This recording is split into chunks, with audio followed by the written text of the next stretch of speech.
महिमार प्रचार प्रसार कर उद्देश्य नहीं आम दीर्घ 4 वर्ष है यहीपरि महोत्सव मध्यम चेष्टा कर चली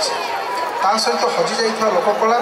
सांस्कृतिक पुनरुद्धार कर पुणी से परंपरा को साउटी रखा आम प्रयास मात्र आयोजित यही उत्सवर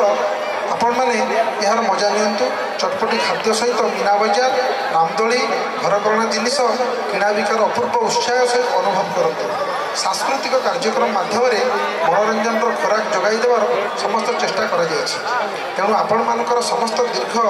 6 दिन धरी चलुवा यही महोत्सव और पल्लीश्री मेला को आनंद उत्साह और शांति श्रृंखला सहित उपभोग करूँ शेष में समस्त सहयोग कामना करुँची माँ को निकट में प्रार्थना करुँची माँ भैरवी समस्त मंगल करूँ वर्तमान ठार सभा कार्य परिचालना करने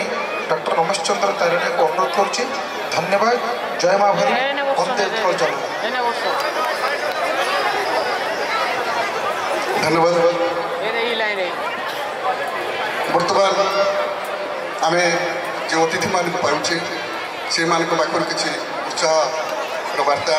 शुणा बर्तमान अनुरोध करी आमर युवक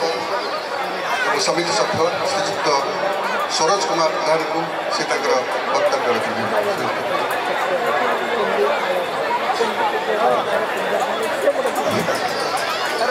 जय माँ भैरवी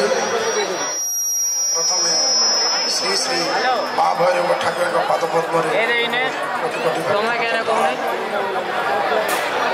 माँ भैरवी महोत्सव 2024